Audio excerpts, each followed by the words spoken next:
रहीम अस्सलाम वालेकुम नादरीन, आप यूट्यूब चैनल देख रहे हैं। मैं इमरान खान हूँ। अभी लाहौर से हमारे सहाफ़ी ज़ईम लगारी साहब पर जुल्म सितम जारी था और उन्हें सच बोलने की सज़ा दी जा रही थी। ख़ास तौर पे उन्होंने रिपोर्ट करने की जुर्रत की जो कायदे आज़म मोहम्मद अली जिन्ना के हवाले से पाकिस्तानियों ने उनके साथ इजहार यकजहती किया। वो इसलिए किया कि इस मरतबा 14 अगस्त पे कायदे आज़म मोहम्मद अली जिन्ना की बजाय मिलिट्री एस्टेब्लिशमेंट को सर पे उठाया गया। कायदे आज़म की तस्वीर लगाने की बजाय जर्नैलों की फ़ोटोज़ लगाई गई और इसके बाद कौम ने रिएक्शन दिया और लोग निकले कायदे आज़म की फ़ोटोज़ लेकर। उस इवेंट की कवरेज करने की वजह से ज़ईम लगारी साहब को गिरफ्तार कर लिया गया और उनके ऊपर जुल्म किया गया। अब एक और सहाफ़ी को इस्लामाबाद से गिरफ्तार किया गया। सहाफ़ी हैं खालिद जमील साहब, ये सीनियर जर्नलिस्ट हैं इस्लामाबाद में। इन्हें FIA साइबर क्राइम ने गिरफ्तार किया है और इन्होंने कुछ 3 जो आखिरी ट्वीट किए उनसे आपको आइडिया हो जाएगा कि इन्हें गिरफ्तार क्यों किया गया। ये कॉलम तो लिखा सुहेल बड़ाइच ने, खबरें दी सुहेल बड़ाइच साहब ने, गिरफ्तार कर लिया खालिद जमील साहब को। खालिद जमील साहब के आखिरी 3 ट्वीट अगर आप सुन लें तो आपको आइडिया हो जाएगा। एक ट्वीट उन्होंने जो आखिरी लिखा कि बात अब 2-4 साल के बच्चों की गिरफ्तारियों तक आ गई है, तो बेहतर है पाकिस्तान को बाज़ाब्ता सरकारी तौर पर खुली जेल डिक्लेयर कर दें। रोज रोज मुल्क और कौम की जग हसाई अच्छी नहीं लगती। ये ट्वीट नागवार गुजरा एस्टेब्लिशमेंट को। जो अगला ट्वीट है वो इन्होंने जवाब दिया DG ISPR के ट्वीट के जवाब में। यानी जो सुहेल बड़ाइच ने कॉलम लिखा उसके ऊपर DG ISPR का स्टेटमेंट है। फील्ड मार्शल सैयद आसिम मुनीर ने ब्रसल्स में किसी सहाफ़ी को इंटरव्यू नहीं दिया, कोई भी सियासी बात नहीं की, माफी वाली बात भी नहीं की। सुहेल बड़ाइच ने गैर जिम्मेदारी का सबूत दिया।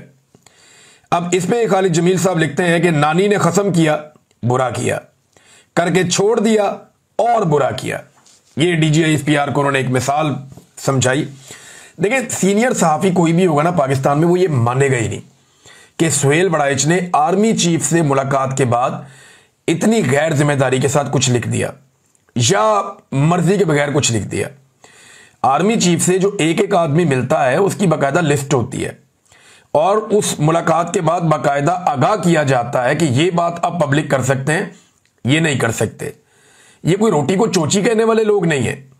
पाकिस्तान के आम आदमी को शायद ना पता हो, लेकिन जितने पाकिस्तान के सीनियर सहाफ़ी हैं या एंकर्स हैं उनको इस बात का आइडिया है। कोई एक भी ये बात मानने को तैयार नहीं है कि सुहेल बड़ाइच साहब ने अपनी मन मर्जी कर ली होगी। जितने सीनियर सहाफ़ी हैं या कॉलम राइटर हैं वो ये जानते हैं और वो ये कह भी रहे हैं अपने अपने अल्फाज में कि ये मुमकिन ही नहीं है कि सुहेल बड़ाइच जैसा सीनियर आदमी वो किसी जगह से उठे और मन घड़त एक कहानी सुना दे। DG ISPR ने उनके ऊपर एक गलत इल्ज़ाम लगाया जो नहीं लगना चाहिए था। बहरहाल इसमें जो उनका आखिरी ट्वीट है खालिद जमील साहब का, जिसके बाद उन्हें गिरफ्तार किया गया, ये 3 ट्वीट्स मैं आपको बता रहा हूँ। वो लिखते हैं सुहेल बड़ाइच ने तो वही लिखा जो उसे कहा गया, बंदे को वो बात ही नहीं करनी चाहिए जिस पर कायम ना रह सके और 6 रोज बाद तरदीद करनी पड़े। ये जनाब खालिद जमील साहब ने, और 6 रोज बाद तरदीद क्यों की? तरदीद आती तो पहले दिन आ जाती। तो अब सीनियर सहाफ़ी खालिद जमील साहब को भी अगवा कर लिया गया। बाद में पता चला जी उन्हें FIA लेकर चली गई है और अब उन्हें कानूनी कार्रवाई का सामना करना पड़ेगा। क्यों करना पड़ेगा? कि तनकीद नहीं सुन सकते इस वक्त पाकिस्तान के मिलिट्री एस्टेब्लिशमेंट के लोग। जो तनकीद की जा रही है उनके ऊपर खालिद जमील साहब ने जो की है या बाकी लोग जो कर रहे हैं, जो ज़ईम लगारी ने किया, जो बाकी सहाफ़ी करते हैं, तो सहाफ़त पाकिस्तान में एक जुर्म बना दी गई है और लगातार यही किया जा रहा है। सुहेल बड़ाइच साहब ने एक और कॉलम लिखा सोशल मीडिया पर, उन्होंने उसको जारी किया है और उन्होंने तस्हीह करने की कोशिश की है। मेरे ख्याल में सुहेल बड़ाइच साहब नाकाम रहे, मुकम्मल तौर पर नाकाम रहे हैं सफाई पेश करने में। मैं उनसे उम्मीद कर रहा था कि जितने वो पुराने आदमी हैं, जितना उनका तजर्बा है, मैं इससे बेहतर की उनसे उम्मीद कर रहा था, लेकिन वो कर नहीं पाए। नंबर 1 DG ISPR, जिन्होंने उन्हें DG ISPR ने उनके ऊपर एक्चुअली जो हमला हुआ वो तो DG ISPR ने किया ना, कि जाती मफाद की खातिर झूठ बोला, मन घड़त कहानी सुनाई, अपने से घड़ के कहानी सुना दी। तो सीनियर सहाफ़ी के लिए बड़ी एक तौहीन अमेज बात थी, लेकिन उन्होंने DG ISPR की तारीफ की इसके बदले में। लेकिन सारा अटैक उन्होंने PTI पे कर दिया या PTI के लोगों पे कर दिया या सोशल मीडिया पे कर दिया। भाई, जिसने आपकी मंजी ठोकी है, जिनसे मुलाकात करके आपने बात की और उसके बाद आपकी मंजी ठुक गई, उधर आपकी जुबान ही नहीं चल रही, उधर आप बात ही नहीं कर रहे।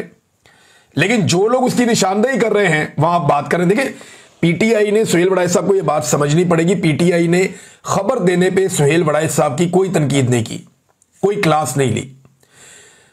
सारी पीटीआई को अगर आप गौर से देखें, या जो लोग सुहेल वड़ाइच साहब पे सहाफियों में तनकीद कर रहे हैं उनको भी आप सुने, तो वो कहते